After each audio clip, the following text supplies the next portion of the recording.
You are waiting right now, today, this very moment. You might call it preparing, you might call it planning, you might even call it being responsible. But I'm telling you, you're waiting, and waiting is costing you everything. There's a man right now who hasn't started his business because he doesn't know enough yet. There's a man who hasn't written the book because his writing isn't good enough yet. There's a man who hasn't made the move because he doesn't feel ready yet. There's a man who hasn't begun because he's watching people who are 10 years ahead of him and measuring himself against what they've already built. And in the waiting, nothing is being built, nothing is being learned, nothing is being grown. Here's the truth that perfectionism doesn't want you to know. Every single expert you admire was at one point exactly where you are right now, lost, unsure, unqualified, making mistakes, figuring it out in public. The gap between you and them is not talent, it's not even time, it's the decision to begin. Zechariah 4, verse 10 says, "Do not despise these small beginnings, for the Lord rejoices to see the work begin." Small beginnings, the Lord rejoices to see the work begin, not when it's polished, not when it's perfect, when it begins. This is episode 52, and today we are going to dismantle the lie that you need to be good before you start and build the case for why beginning is not something to survive, it's something to embrace. Perfectionism sounds noble, that's what makes it dangerous. It doesn't show up saying, I am fear, it shows up saying, I have standards. It doesn't say, I am keeping you stuck, it says, I want this to be excellent. It speaks the language of quality and preparation and readiness. And every man it traps genuinely believes he is being responsible. But here is what perfectionism actually is, and its core. It's the decision to let the fear of imperfection outweigh the cost of inaction. It is choosing the comfort of potential over the discomfort of reality. And it is ultimately pride, the refusal to be seen as a beginner. The perfectionist doesn't actually want perfect work. He wants the protection that the idea of perfect work provides. As long as he is still preparing, still refining, still getting ready, he cannot fail, he cannot be judged, he cannot be wrong, but he also cannot grow, cannot learn, he also cannot build anything real. Proverbs 13, verse 4 says, "A sluggard's appetite is never filled, but the desires of the diligent are fully satisfied." The sluggard craves and has nothing. Diligent man acts and is satisfied. Note, note what separates them. Not intention, not desire, not even dream. Action. The diligent man moves, the sluggard waits, and the waiting produces nothing but more waiting. Let me show you what beginning actually look like for the people you admire. Because we never see this part. We see the arrival, we never see the crawl. Michael Jordan was cut from his high school varsity basketball team. He went home and he cried in his room. Greatest basketball player who ever lived started as a rejection. He didn't wait to be good enough before he tried out. He tried out, got cut, and went back to work. Steve Jobs and Steve Wozniak started Apple in a garage. No funding, no corporate backing, no guarantee. Just two men who didn't wait for the right conditions. They began in the only conditions available, imperfect ones. J.K. Rowling wrote the first Harry Potter manuscript as a single mother on welfare, typing in cafes where her daughter slept in a pram beside her. She was rejected by 12 publishers, 12. She didn't stop. She didn't wait until her life was stable enough to write. She wrote in the instability. Warren Buffett made his first investment at age 11 and later said he wished he had started earlier. The most successful investor in history looks back at his beginning and says it wasn't early enough. None of them waited to be ready. None of them waited to be good. They were beginners. They began.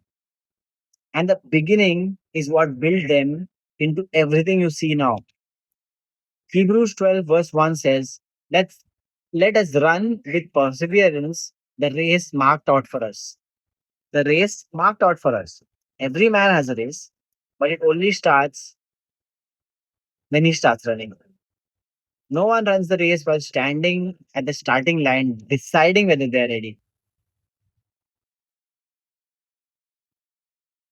I want to make the cost of perfectionism tangible because it doesn't feel costly in the moment, it feels safe. Let's change that. First, it costs you reps. Every craft you build through repetition. The writer becomes a writer by writing thousands of bad sentences before the good ones arrive. The speaker becomes a speaker by giving hundreds of awkward talks before the confident ones come. The entrepreneur learns by launching, failing, adjusting, and launching again. Every day you don't begin is a rep you will never get back. Skill is not downloaded, it is accumulated, and accumulation requires time in the work. Second, it costs you real feedback. The only information that actually improves you comes from doing the thing in the real world, not studying it, not planning it, doing it. A business plan never fails. A launched business teaches you everything. A speech in your head is always flawless. A speech in front of a room teaches you what you actually know. Perfectionism keeps you in the theoretical where nothing can touch you and nothing can teach you. Third, it costs you time that cannot be recovered. This is the one that should wake you up. The man who waits 2 years to start is not 2 years behind. He's 2 years of accumulated skill, experience, and momentum behind. The gap compounds, and it was created by nothing other than a decision to wait. Ecclesiastes 11, verse 4 says this: whoever watches the wind will not plant, whoever looks at the clouds will not reap. The man watching the wind and the clouds is not being careful. He is losing the harvest.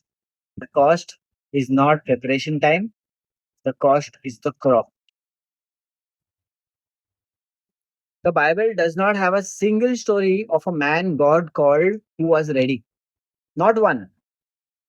Moses said he couldn't speak, God sent him anyway.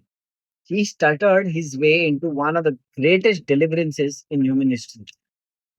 Gideon called himself the weakest man in the weakest den. God called him a mighty warrior, not what he was, what he would become by moving. David was a shepherd boy, not a soldier, not a general, a boy with a sling and 5 stones who hadn't fought a single battle when he walked towards Goliath. He didn't wait until he had military training. He moved with what he had. Peter was a fisherman. Paul was a persecutor of the very church he would later build. Matthew was a tax collector. God did not wait for the qualified. He called the unqualified and built them through the assignment. 1 Corinthians 1 verse 27 says, but God chose what is foolish in the world to shame the wise. God chose what is weak in the world to shame the strong. God's pattern is not to wait for strength and then deploy it. His pattern is to deploy the weak and build the strength through the going. Qualification comes from the obedience, not the other way around. Here's something nobody tells you. The beginning is not the price you pay to get to the good part. The beginning is the most important part because the beginning is where character is formed, not skill, character. The man who begins before he is ready learns something no course can teach, that he can function in uncertainty, that he can move without guarantee, that the discomfort of being a beginner will not kill him, that he is more capable than his fear told him. That knowledge, that lived, embodied knowledge, is what every expert carries, not the expertise itself, the proof that they can begin and survive and keep going. Everything else was built on top of that foundation. Think about Jordan going back to work after being cut. He didn't just develop a jump shot, he developed a relationship with adversity that could define him in every defining moment of his career. That beginning made him. Think about Rowling typing in a cafe. She wasn't just writing a book, she was building the kind of persistence that would survive 12 rejections and still submit a 13th time. The beginning made her. James 1 verses 3 and 4 says, the testing of your faith produces perseverance. Let perseverance finish its work so that you may be mature and complete, not lacking anything. The testing produces perseverance. The beginning is a test. Skipping the beginning means skipping the formation. And the man who skips the formation never becomes complete. So how do you actually do it? How do you start when everything in you says wait? First, redefine what ready means. Ready does not mean qualified. Ready does not mean confident. Ready does not mean fearless. Ready means willing. If you are willing to begin, you are ready. That's the only definition that has ever produced anything real. Second, shrink the start. The reasoning become the reason beginning feels impossible is because you are imagining the finished version and measuring the gap between where you are and there. Stop. Don't start the business. Start the first conversation with a potential customer. Don't write the book. Write the first paragraph. Don't launch the product. Build the first version. The gap between you and the beginning is always smaller than the gap between you and the end. Third, make peace with being bad at first. Make peace with being bad at it first. Every expert has a graveyard of bad early work. The first podcast episodes that cringe them out when they listen back. The first designs that embarrass them now. The first sales call where they stumbled over every word. The bad work is not evidence that you shouldn't have started. It is evidence that you did. And from that bad work came everything good that followed. Fourth, let faith replace certainty. You will never be certain. Certainty is not available to the man at the beginning. What is available is faith. Second Timothy 1 verse 7 says, God has not given us a spirit of fear, but of love, power, and a sound mind. The power is available, the sound mind is available. The fear you feel is not from God. Move anyways. Now I want to talk to a different man for a moment. A man who started and is thinking about stopping. You began. That is not a small thing. Crossed the threshold that most men never cross. You started before you were ready. You showed up before it was comfortable. You put something into the world before you knew how it would be received. And now you're looking at how far you still have to go. And it feels like the beginning was a mistake, like you're too far from where you need to be, like everyone else is further ahead, like maybe you weren't cut out for this. I want you to hear this clearly. You are not behind. You are exactly where the beginning looks like.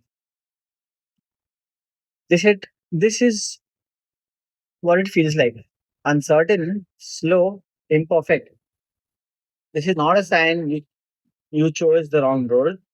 This is what the right road feels like at the start. Every expert you admire had a moment exactly like this one, where quitting felt like wisdom, where continuing felt like delusion, and they continued. Not because they were certain, because they were committed. Galatians 6 verse 9 says, let us not become weary in doing good, for at the proper time we will reap a harvest if we do not give up. At the proper time, the harvest has a time. It is not your time yet, but it is coming. The only condition attached to it is this: do not give up. Three things I want you to do this week. First, name the thing you've been waiting to do. Uh, Name the thing that you've been waiting to be good enough to start. Not the vague version, the specific one. The business, the content, the skill, the conversation. Write it down. Name it exactly. Because as long as it stays unnamed, perfectionism can protect it indefinitely. Second, identify the smallest possible step. Not the launch, the first move. What is the one action today that constitutes beginning? It should be small enough that perfectionism has no justification to stop it. Take that step before the day ends. Third, if you've already started, don't stop. Review what you have built so far, however small. Acknowledge that you crossed the threshold most men never cross, and then take the next step. Not the final step, the next one. Every expert was once a beginner, not a prepared beginner, not a confident beginner, not a ready beginner, just a beginner who began. Jordan didn't know he'd be the greatest. He just went back to work after the cut. Rowling didn't know it would sell 500 million copies. She just kept writing in the cafe. Didn't know he'd be remembered for 3,000 years. He just picked up 5 stones and walked forward. The world does not remember the men who waited until they were ready. It remembers men who began. Your beginning is waiting for you. Start. This is built, not felt by the rice code. I'll see you all in the next one.